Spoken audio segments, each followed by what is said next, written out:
Welcome to the Mutually Amazing Podcast. I'm your host, Mike Domish with the Center for Respect. The episode you're about to listen to was recorded when this show used to be called the Respect Podcast, so you might hear that mentioned during this episode. Well, let's get to the show. And welcome to this episode. I'm so excited because this is a person that I've interviewed before. This is not our first time talking with each other. We've become friends from a truly childhood friend of both of ours.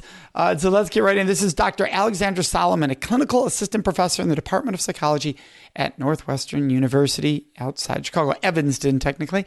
A licensed clinical psychologist at the Family Institute at Northwestern University and the author of Loving Bravely, 20 Lessons of Self-Discovery to help you get the love you want, as well as a forthcoming book due out in February of 2020 called Talking Sexy Back, your guide to owning your sexuality and creating healthy relationships. She's a highly sought after teacher and speaker who advocates tirelessly for the transformative power of love. Thank you, Allie, so much for joining us. Thanks for having me on again. It's always so fun to talk to you. Well, I love your work. We work in very much the same mission and message of healthy, respectful relationships. And specifically today, we're going to talk about that in those long-term relationships like marriage as a therapist. And you're able to work with couples and you teach college students about those relationships so they can be healthier when they get into those long-term relationships. So let's dive right into this. When we were talking in advance, I was saying, hey, what would you like to talk about this time? Because we have talked before. And you said, hey, you brought up curiosity. So how does curiosity play a role when it comes to respect in relationships and sexual intimacy? Well, yeah, I love this idea of talking about the role of respect in a long-term relationship. I mean, it's as relevant, I know, in the dating world and when we're educating college students and teens about those sort of like early foundational skills. Respect is incredibly foundational. But I love this idea of talking about respect in a long-term relationship. One of the key elements of respect is that idea of curiosity, which I think is easy to foster early on, right? When you're just getting to know somebody, there's that like really natural, organic curiosity to get to know them better, to understand their story, where they're coming from, to play with the possibilities of where might this relationship go. And so there's a risk, I think, that the more we get to know each other, we've been around with each other for many, many years, that sense of curiosity can dwindle. And so I love to support couples continuing to cultivate curiosity, to really embody this idea that we never fully know somebody else, that the other person always remains somewhat a mystery. And there's always new discoveries that we can have of self, of the other, and then certainly of where we go together as a couple, right? Like what's possible for us next, and to be curious about that. What do you say to the person who's listening to you and look, I've been married 20 years, 30 years, and we know what we need to know about each other. And this is more something that sounds like it'd be for a newly married person or a young couple. Why is this important in respecting our relationship for us to have curiosity? Well, I think there's a number of reasons. I mean, one of the things that I know couples fear and experience is a sense of boredom, right? There can be a fear that we're going to get bored of each other, or there's going to be a sense of like nothing is novel anymore. And so when couples really invest, I think couples need to invest in discovering new stuff together. Or the other thing I love is couples going off in their own directions to have their own discoveries and then coming back to share. Right? So one partner heads off, whatever that looks like to them, to their new favorite dance class. I was wondering because I could hear people saying, whoa, what do you mean they were going off in their own ways and exploring? Right. Are you suggesting swinging or sexually exploring? Which some people may say, as long as that's consensual and respectful and agreed upon, that's their discussion, that's their choice. But I think a lot of people hear that. So you're saying it could be that, but it could just be somebody taking on a hobby, an interesting, exciting thing to add to their life. Like dance, like something else. Yep. Or just putting them in a different light. Like I know I love when I get to go with my husband to something that's really in his domain, whether that's going to a football game or going to a work event. I love to experience him in his domain where I see a different Todd than the Todd I see when we're side by side, watching a TV show together or sitting at the table playing a game with our kids or having dinner on a Tuesday night for the 8 millionth time, right? So I love the chances that I get to have, and I love I want to remain committed to finding chances to see him in a different light, to see him in a different environment. I love that. And travel can be such a wonderful gift in providing that too. Because sometimes, like you and I have somewhat of public lifestyles that we speak publicly. We can be in the media, answering questions. But a lot of people out there, including our partners and spouses often, do not have that. So it's easier for our spouse to watch us in our domain, but not necessarily easy for a lot of spouses out there to watch them in their professional domain. So since you might not be able to do that, where can you find something they find joy? I know, like when I'm traveling with Karen and I see Karen just in the joy of whatever we're experiencing, that's such a high. Like you're just seeing that person. You're like, this is so awesome. And I know she shares, sometimes she feels the same way when she's seen me in my professional domain or just in my fun domain too. So what are some ways that you find people do that? Is travel one of them? You mentioned dance, but somehow exploring. Is there a way for some people might be thinking out there right now going, I don't even know what I would do. Like, I don't even have an idea of where I'd go. Do you have help in them knowing where they can explore?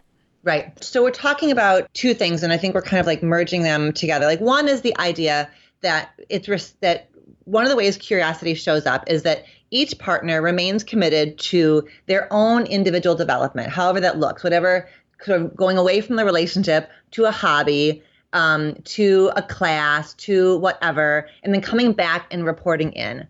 And the other thing we're talking about is the couple together taking themselves out of their routine and having these discoveries together. And I think that travel's a great one to kind of enter into a new space together and to discover it together, to be curious together, to wander, to get lost, to like sort of watch how it all unfolds. That's really fun. And it just, again, gives chances to be curious together, to see each other in a different light, in a different setting, and to like have that sense of play and novelty together. So those are travel's a big one, I think. Well, thank you for clarifying the difference, because you're right. There's two very different viewpoints there, what we're discussing.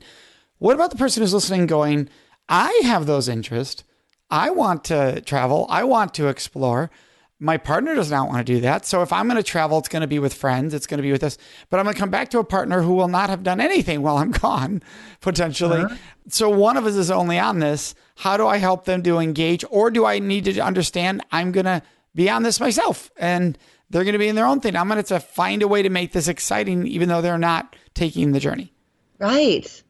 Well, so maybe then another way that respect shows up is saying, okay, so travel isn't for us the thing that we're going to do together. I respect this difference between us, that I think it's fun and novel and you think it's a pain in the ass, not worth it, blah, blah, blah. So then what could we do? So if it's not travel, what could we do? So I think there's like such respect that comes from asking the question, so what could we do? I really would love us to have a new experience of each other together. I would love us to find a way to play together in a way that we haven't for a while, in the way that we used to but don't anymore.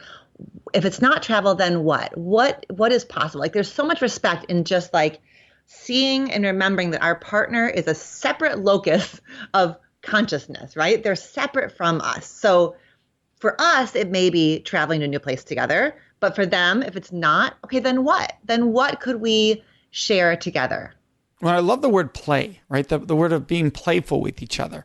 And I think that's one that people often forget as you've been married a long time. Like, you did exciting and tried new things in those early years. And that's because it's playful. That is the fun part about it. If you're trying new things that were painful or not fun, you wouldn't have thought that was just because I was young, it was good. It was because, no, it was playful that made it good. It was the excitement of it. So I love that you use that word playful.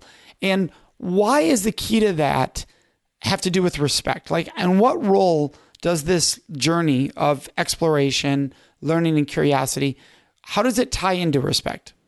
I think it is about respecting the space between partners. Like, I am not you, you are not me. And I think when couples in a long-term relationship, there's such powerful attachment to each other, to each other's scent, to each other's daily rhythms, to the family you've created together, the home you've created together. Like, that attachment is so deep, and the line between self and other can get really muddy and blurry. And And it's easy to take each other for granted, to make assumptions like that, just making assumptions. Like, I assume that I already know what you're going to say, what you're already going to do. It requires a kind of like being proactive and being intentional to keep asking questions, to keep looking for what's different, and to resist the urge to say, I already know what they're going to say. I already know what they're going to do. Yeah, I like that. And it rolls right into what my next question would be, which is about the compassion side of this. Because you brought up there, we can make assumptions. We can assume what they're already going to say. And that can feel cold, right? When I've already got the story in my head of what you're going to say, I'm cutting you off. Whether doing it actually or doing it emotionally in my mind of going, oh, I know this is discussed. That means I've cut you off because I'm not listening because I am determined what you're already going to say. So what is the role of compassion in a long-term relationship, in respecting that relationship and keeping it fun and exciting along that path? There needs to be a way of bringing up, of saying, I feel like we're stuck, or I feel like we're having the same conversation again and again, in a way that invites collaboration around it instead of blame. I think it's easy to say, like, we're having the same conversation again and again because you are stuck. It's really different to say, I feel like we're hitting a dead end here, or I feel like we are just going around and around the same thing. And to put it in that we language, which is compassionate, careful, respectful language, is saying, like, we need to find a different way to have this conversation. And that immediately puts the couple like more on the same page. We're on the same team looking together at whatever the problem is. The problem is, I think it's really hard to also own, like, I feel bored versus you're boring. Correct. Right. I wouldn't jump on that because sometimes you go to we, the partner's like, this isn't a we. This is, you're the one who keeps bringing this up. I'm fine. This is not a we, right? And they get to offended when you say we because they're like, it's your journey. And I always find would it be even more powerful to say, I'm clearly failing at communicating the struggle here because we do keep coming back to it. So somehow I'm failing this. What about when I say this shuts you down or you feel that it's repetitive or we don't need it? Because clearly I'm not communicating well here. Yeah. That puts it on me to say, teach me. Teach me what you need to hear so that we can communicate this correctly. Yeah. But that's an ego point. I have to be coming from a place of compassion, not you need to listen to me. Right. Well, and it's so painful to feel like a disappointment. And so if partner A is coming to partner B and saying, I feel disengaged in our relationship, I feel bored in our relationship, I feel like our relationship lacks vitality, it's so easy for partner B to hear that to feel like a disappointment. And so that becomes a total shutdown. So partner B has to breathe and resist the urge to slip into that story of I'm a disappointment because that whole like blame shame cycle is just like a go nowhere. It's really hard though. It's really hard for partner B to stay curious and say, okay, tell me more about how you feel disengaged. Tell me more about what's going on. Give me some data. Help me understand. And if it's a problem for you, it's a problem for me, and I want to be with you in it. Even though part of me feels so defensive, and even though part of me is really afraid that what you're saying is, I'm a disappointment to you. I love it. I was just at an event with Sean Stevenson this weekend, and we were talking about when you have difficult conversations with people. And he had brought up, or I believe it was Sean who said it, who brought up what scale you're at of anger, disappointment, or rage on a scale of 0 to 10. If you're having this conversation, if you're at 10, probably you're gone. The relationship's over if you're anywhere near 10. But a lot of people wait till 7, which means it's dangerous. It's dangerous. And it's hard to even have the conversation because it's in a volatile situation. The mistake we make is not having the conversation between 0 and 3 when both people are in a 0 to 3. So would you agree that having these as early as possible allows you to have a healthier conversation because somebody's not already inflamed in a way, coming to this in a defensive manner or an angry manner. And it's more of a, hey, can we talk before? I just don't want it to go. I don't think we're going there, but I want to talk before we get there. Right. What are we going to do to keep our relationship playful, curious, excited? What are we going to do about that? Yeah, I love that. I mean, there's some data that couples wait an average of 6 years to seek couples therapy. That is brutal. And I mean, that is my lived experience for sure. When a couple comes in and I'm tracking the history of the presenting problem, it's not a problem that started last week. It's a problem that has been there in some form or another for years and years and years. So, I mean, to me, that always goes to the place of, how quickly we will hire coaches, consultants, like ask for help on so many other things in our lives, and how there's still an unfortunate amount of shame and stigma around asking for relationship input and advice. And couples therapy works. Couples therapy is effective. It is effective to sit in a space with a neutral third party who is specifically trained to help you hear each other differently. Well, and what I love is you talk about in your book, and for anybody who hasn't heard me interview before, I love the book, Loving Bravely. And in the book, you say, look, I'm a marriage therapist and I use a marriage therapist, which I think is so wonderful, because I think people think, well, you'd be the last person to use a marriage therapist because you are a marriage therapist. You don't need one. Why would you be going to one if you're in a wonderful, loving, healthy relationship? Why are you doing that? And I think that plays into this long-term relationship discussion and respect, because I was guessing by the way we've talked in the past that there's so much respect for your relationship. You don't want even getting close to those realms. And so that therapy can help make it stay strong at each step along the way. But I don't want to speak for you, obviously. So how do you answer that when somebody's like, why? Why are you doing that? Why should I do that? I have a wonderful, healthy relationship. Why should I go to a marriage therapist? Right. Because having a wonderful, healthy relationship and going to marriage therapy are not mutually exclusive, right? Marriage therapy can be a really powerful way of saying, I love us so much that I want us to be as healthy as we can be.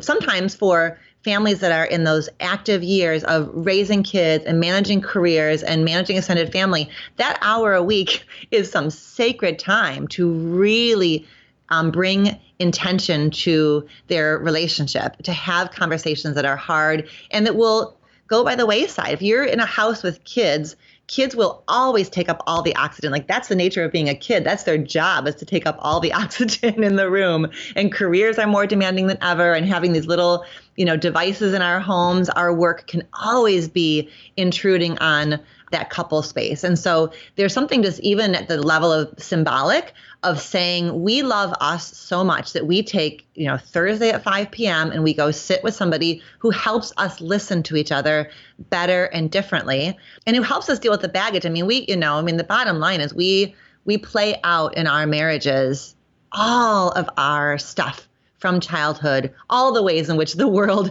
has wounded us. We play it out in our marriage. Marriage is a powerful, powerful container for redoing, for bringing forth powerful emotions. And so I get really confused when people are years into their marriage and they haven't ever asked for help. I'm like, how did you do that? We're about to celebrate 20 years of marriage, and I can guarantee we would not be here had we not sought marital counseling on more than one occasion, for sure. Well, in Loving Bravely, you help people address that baggage, where it came from, how it's impacting me before you're even in a relationship. So I know what I'm bringing to the table here, or I can create a clearing off this table so it can be in a wonderful place. And so I think that's an important part that a lot of people forget, is they go, my marriage is wonderful. Well, maybe you're not aware of some things going on in your partner's mind, or you've packed some stuff so deep down you have never addressed. You forgot about it. I'm amazed sometimes when I'm on stage, and obviously I'm not a marriage therapist, but because I talk about respect and communication relationships, how often someone will come up to me afterwards and go, hey, that one thing you said, I'm in a loving relationship of 30 years. We don't do that. And I just sitting in the room, I was like, oh my gosh, how have we never had that conversation? How have we not explored that with each other? That's messed up. But until something happens that makes you realize that, you don't think about it because your mind is so splattered with everything, like you said, from our cell phones to our kids to our work. Give yourself the chance to realize there might be some things I'm unaware of. Yeah. There's possibility here. I love that. I love that when one partner says, I'm kind of struggling with us right now, it can start off like a little whisper, right? Like they say it kind of quietly, and it's easy to kind of poo-poo it and da-da-da. And then they say it a little louder, and they say it louder. And so when I teach my Marriage 101 class, this is my college class that I've been teaching for years at Northwestern, I say to my students, if there's one thing you take away from this, it's the first time your spouse says, I feel like we could use some help. I feel like we could use some help here. Go then. So go when it's a little whisper or a small request or I think we're kind of off track here. Go then. Don't wait till it's like the whole wall comes crashing down. Yeah. What about the person who says, I know a lot of people that would hear that right there and say, we've never had that comment. Neither of us have ever looked at each other and said, I feel we need help. So if we've never said that, we don't feel that, why bother talking to someone? Mm-hmm. It may be that things are okay until they aren't. And that until they aren't, maybe they're sitting in Mike's audience and one thing Mike says kind of like opens this pathway. Okay. So now that pathway is open. What are you going to do about it? Or everything is fine. And then you have a baby, and having a baby awakens all this stuff around your own family of origin that you grew up in, whatever. So yeah, sometimes we do need that external thing, that keynote talk we went to of Mike's, that movie that stirred something in us, having whatever it is, life throws us these curveballs that sometimes do shake things up. And that's okay. I think sometimes where couples get stuck is they feel like, no, we got to shut this down and go back to the old way. Yeah. Rather than being like, okay, that was the old way. And now what are we going to do now that this doorway has been open? Yeah. And you can ask yourself questions like, do we snap at each other? And if somebody's sitting here going, we've never snapped at each other, I would guess you would say as a therapist, that's really rare. That's just a natural part of being human. But talking to a therapist could help reveal why that's taking place, and you become more aware of it so you don't snap. You don't just say, well, my partner's going to stop doing what they do, but I'm going to be conscious of my choice of response versus reaction because of what the therapist is helping me see. And my own history could be causing some of this to how I react versus respond. So I just look at it like using a trainer. It's constantly, if I care deeply about my relationship and say, I deeply respect it, why wouldn't I work on it? I don't say because my body's healthy, I'm going to stop working on it. No, I'm going to keep working on it because it needs that to continue to get stronger and more vibrant. Especially the older you get, it takes more effort. Yeah. Well, sometimes one of the things that can get in the way is if I grew up in a family where, based on the dynamics of my family, I was expected to paint a smile on my face at all times and just be okay. Everything's okay. Dad's raging. No, I'm okay. Mom can't get out of bed because she's depressed. No, I'm okay. If that was my role in my family, it may take me a long time in my marriage to raise the alarm bells.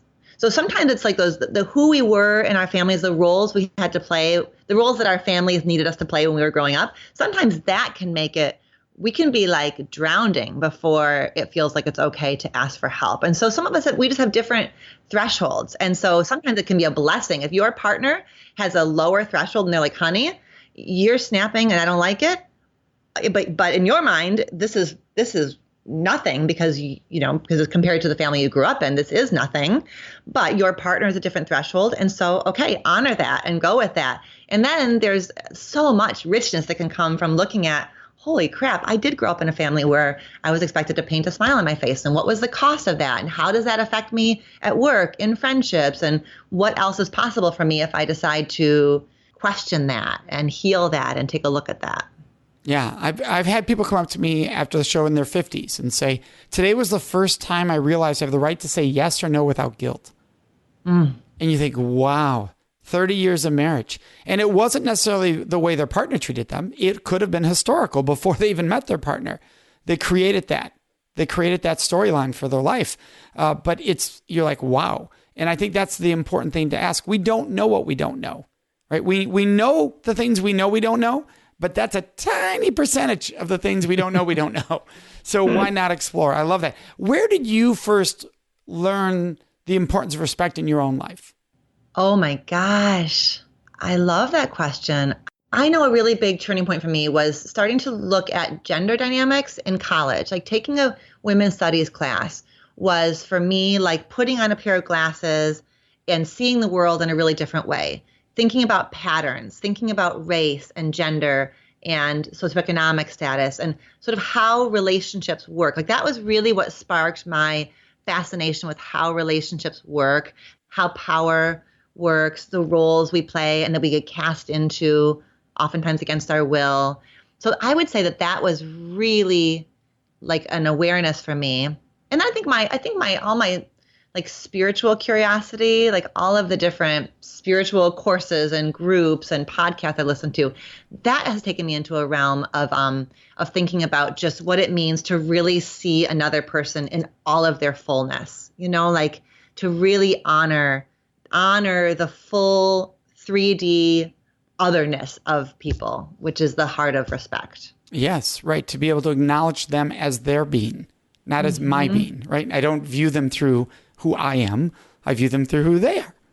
So I thank you for sharing that. You recommend 2 books, in addition, obviously yours would be, but in addition to yours, Mating in Captivity by Esther Perel and Loving with the Brain in Mind by Mona Fishbane. Why those 2? Oh my gosh. Esther and Mona have been just 2 real heroes in my life, like 2 really big role models for me. But what I love about Esther Perel's book, Mating in Captivity, is it is a book that really gives permission to this idea that in a long-term relationship, we need both security and novelty.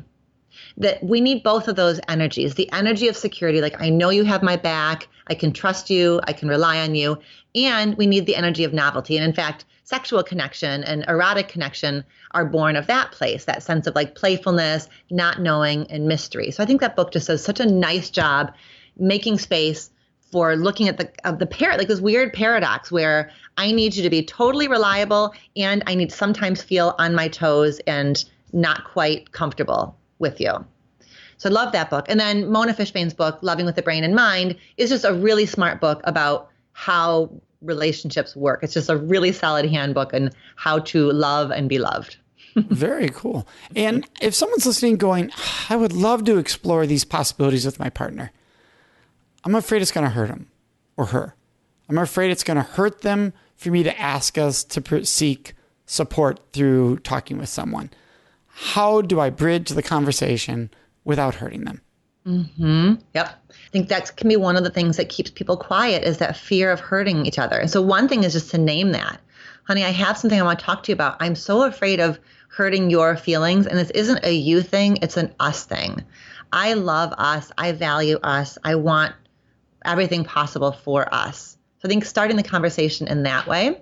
And then maybe not starting, there are so many ways to start this journey of learning more about what it takes to love and be loved. So maybe you start by reading a book together or listening to a podcast together or going to a workshop together or going to a couples retreat together. So there are some different ways to go in. If therapy, hopefully at some point in our culture, therapy won't have stigma around it. But if therapy feels like it's too scary, too pathologizing, start somewhere else. Start by listening to a podcast together or a webinar together, Yeah. No, even there can be sometimes documentaries or even the right movie, a healthy movie, not the stereotypical Hollywood romance, which is not healthy to watch, can at least trigger a conversation. Like, how did you see that? Or when you were growing up?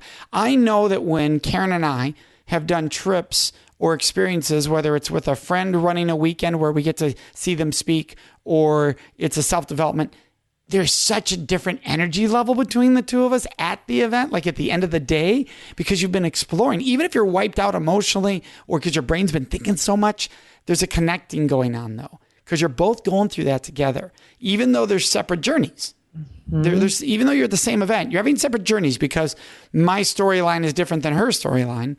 But doing the journey together brings this chemistry that happens that you're both experiencing this at the same time. I love that. I think that's so true. And even in that conversation, like, how did you experience that versus how did I experience that? That's a curious conversation right there. Yeah. And it requires us to not get stuck in this, well, my way was better than your way, or this was the right way, that's the wrong way. Like, we have to leave all of that off to the side because it's so boring. It's so destructive. But just to really be like, oh my gosh, isn't that wild? I can be married to you for this long and we experience that thing so differently. Or I didn't even know that about you. I never knew that about you. Like, highlighting that is so positive. Yes, I love that. And saying, well, this is so cool, right? Yeah. Making that a positive, that this is so cool. We're still learning. And then what more can we do to keep learning? And I think the problem that people get into is they think, oh, we have to schedule this now, right? That you want me to learn something new every day. And no, maybe we do something once a month to start, right? Or once a quarter, we do a little trip, or once every 6 months, but just so that we're doing something, just so we have it on the calendar. It doesn't have to feel like homework. You don't want it to feel like you said, the stigma. We don't want to be operating in a stigma. We want to be in a joyous place. One of the reasons why the work that you do is so important is I think you are such an example of modern masculinity. So I think sometimes what happens around that there's this pressure on men, like this sort of idea that men can't ask for directions or men have to have it all figured out, that idea of being a man who stays curious, who invests in self-development, who puts himself in situations where he can be a learner, like that, you're a role model in that way because you help men resist this urge to move into a place of like that somehow equals weakness. To go work on self-development somehow equals weakness, or I'm doing it wrong, or I've done it wrong, or I don't have it all figured out. I think especially the way that our culture works, we have trapped men in this idea that they have to have it all figured out. And that becomes a point of resistance, and it becomes a real sticking point in marriages, oftentimes when there's a male partner and a female partner especially. Well, I appreciate that. Thank you. And to be fair, I was raised with all sisters.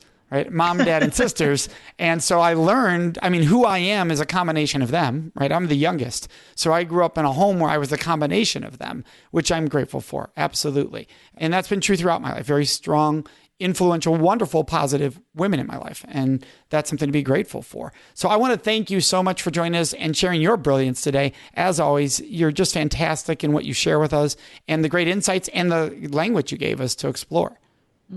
Thank you for having me on. I always love connecting with you.